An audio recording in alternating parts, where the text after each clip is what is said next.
วันที่20 มีนาคม 2025 กระทรวงป้องกันความสงบได้จัดพิธีปิดการแข่งขันกีฬาเพื่อคำนับรับตอนวันสั่งตั้งกำลังป้องกันความสงบครบรอบ 64 ปี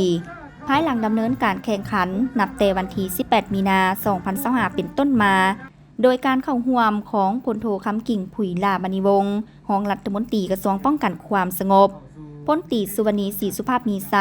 หัวหน้ากลุ่มใหญ่การเมืองป้องกันความสงบพร้อมด้วยนายและพลตำรวจและนักกีฬาเข้าร่วมพลจัตวาทรายของเพชรวงศ์รองหัวหน้ากลุ่มใหญ่การเมืองป้องกันความสงบรายงานว่ามาฮอดปัจจุบันนี้การแข่งขันสำเร็จแล้ว 4 ประเภทกีฬายังเหลือการแข่งขันอีก 2 ประเภทกีฬาคือกีฬายิงปืนและกีฬากอล์ฟซึ่งผลการแข่งขันกีฬา 4 ประเภทมีกีฬาบานเตะสาวหนุ่มทั่วไปชนะเลิศได้แก่ทีมของว่าการกระทรวงป้องกันความสงบอันดับ 2 ตกเป็นของทีมกลุ่มใหญ่สันติบาล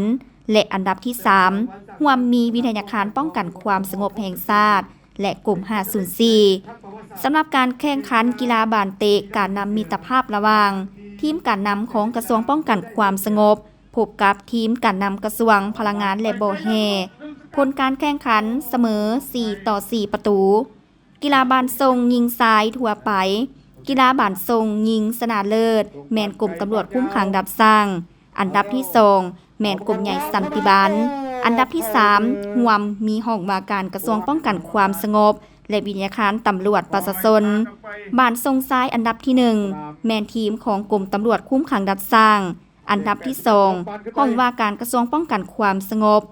อันดับที่3ห่วมมีกลุ่มใหญ่สันติบาลและวิทยาคารตำรวจประชาชน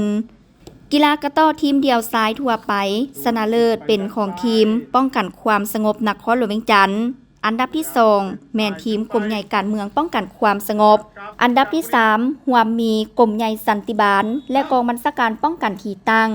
กีฬาเปตังทีมการนำชนะเลิศเป็นของทีมการนำกลุ่มใหญ่สันติบาล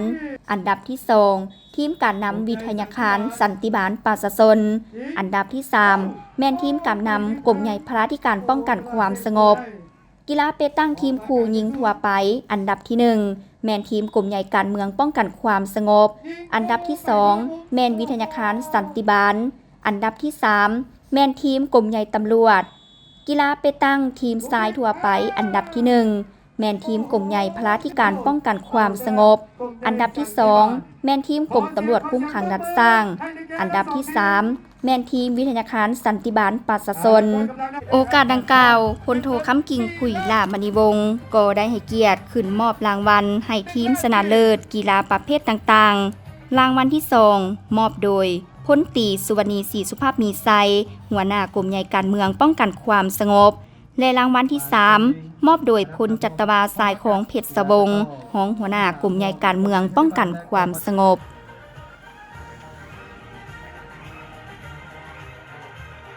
ขอแสดงความเข้าใจอย่างสูง